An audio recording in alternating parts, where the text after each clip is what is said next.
Welcome to Coaches Weekly. I'm CJ Sellner here with head men's lacrosse coach Drew Stevenson. Coach, you guys got to have your first real road experience to get multiple days on the road with the boys. Talk about your trip. You know, it was fast and it was intense, but I think the boys had a great time. Obviously, we got a lot of experience out of it, playing a couple of seasoned teams as well as another first-year program, and we came out without a win, but I have no doubt that now we're back on campus here, playing in our own time zone and playing a little closer to home. We're looking forward to getting going. We set that up, that schedule some time ago, and our expectation was we wanted to go and see kind of where we were at the time, or where we are right now, and where we want to be in a couple of years. Between a first-year program, a program in its third year, and then a program that's been around for quite some time in St. Vincent. So, most importantly, the guys had a great bonding experience. We had a great time on the road, spending time together. I think everybody learned a lot about each other, and most importantly, outside of that, we got a lot of great experience on the field. Well, yeah, a trip like this over spring break to kind of get those boys you're forced to be with each other. You're forced to learn to like each other for a few days, being all that time in the bus, to kind of build that kind of cohesion on a first-year program. It's got to be a pretty cool experience to see as a coach. Absolutely. As a player a long time ago myself, the only thing different that I experienced than my player, than our first-year players and first-year program is right now, is that we had a couple of elder statesmen on the roster. But no matter what, that mutual respect. Hey, we talk about time. Hey, we're not all necessarily best friends, and we're always not going to hang out together on our off days and off nights or whatever. But when it comes to the mutual admiration and respect, and just that time together and bonding, from going to dinner to waking up in the same room in some cases for these guys, sleeping in a few to a room, and just generally spending time together on the road and seeing different sights. I mean, some of these guys heading out east, I think saw what we would consider mountains here in Illinois for the first time.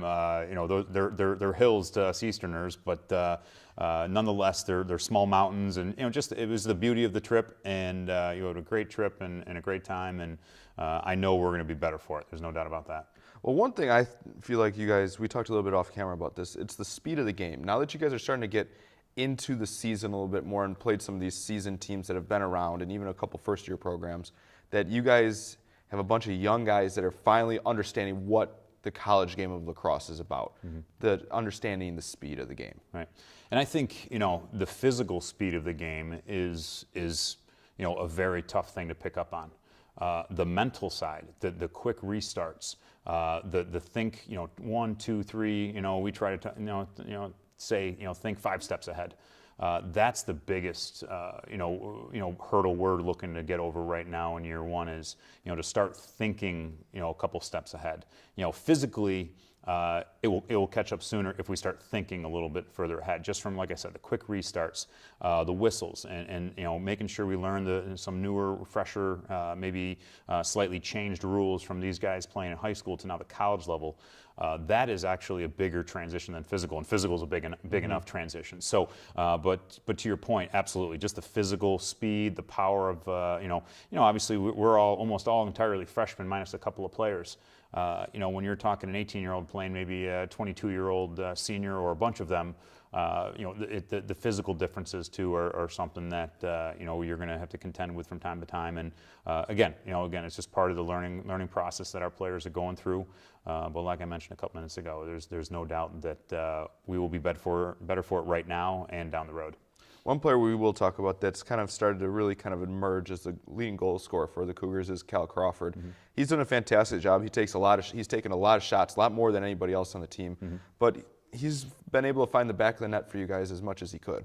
Yeah, I mean, as talking to every single coach on the road there, particularly the head coach from St. Vincent, our last game on the road trip here, spending some time with them after the game, he's known, unlike in high school, in college now, film is everywhere. So every single coach and every single team is prepared to play our best players or find our weakness and vice versa. So, they're very well schooled now on who number 9 is. And but we'd also have some other players starting to step up. I mean, Jordan Loeffler had a great game. Number 2 had 3 goals against Ohio Northern, and really kind of, he set his bar that much higher. And I've been talking to him about it almost every day since, going, hey, your bar is set that much higher now. The expectation level is for you to play like you did in Ohio Northern every single game with 3 goals, and just the aggressive manner. Maybe not necessarily getting 3 goals every game. If he gets 1 goal and 4 assists, I'll be thrilled, because he will start drawing faster slides and things like that. Because Cal automatically right now gets the 1 and 2 slides very quickly. He's our quick guy.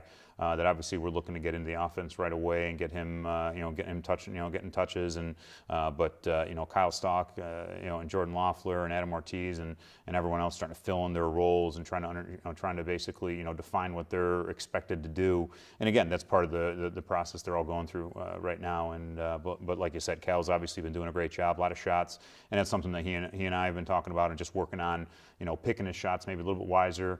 Making that extra pass when it's possible, and changing up his shots. That's the biggest thing, because there's not a lot of goalies when he puts that thing low and away is going to make it stop. He's got an absolute cannon, and it's a testament to his skill that the head coach from St. Vincent just mentioned to me at the end of our game, going, our team probably won't see a player very much like him the whole rest of the year, because he's that caliber of player.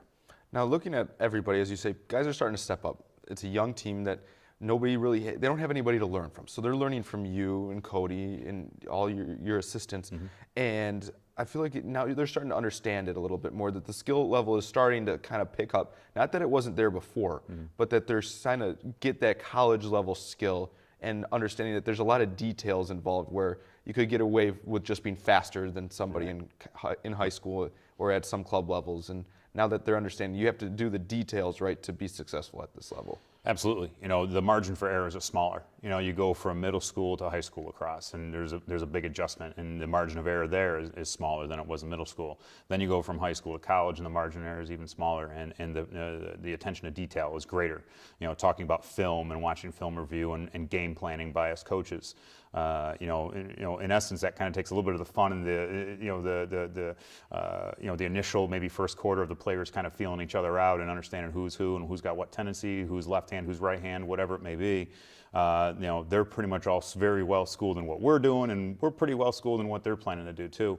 But the biggest thing going forward is we're just going to kind of take a look, obviously ahead to each game one at a time, but most importantly, take a look back and what we did well on the road trip and areas we need to really improve on. And that's what we're going to focus on this week, the next 4 practices before our next game this coming weekend at Trine. Now, we talk about with every trip that the baseball team, the softball team, no matter what you do, softball went 9-0, and their coach Sarah O'Malley Fisher, said she still learned something about her team. Sure. What specifically did you learn about your team throughout this week?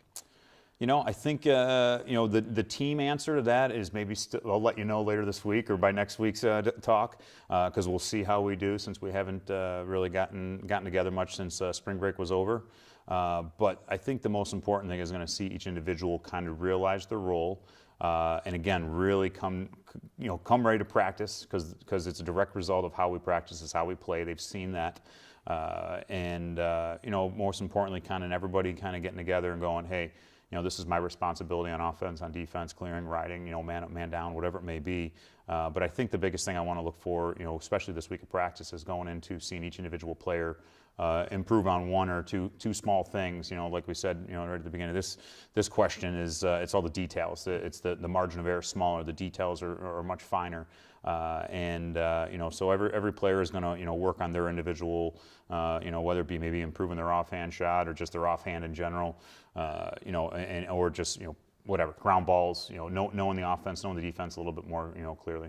Cool. Well, I thank you for coming in today, for coming in and talk to us about your spring break trip. To. Cougars will be taking on Trine in Indiana on Saturday. We look forward to talking to Coach Drew Stevenson after, hopefully, the first program victory this weekend. We're looking forward to it. For Coach Drew Stevenson, I'm CJ Sellner. Thank you for watching Coaches Weekly.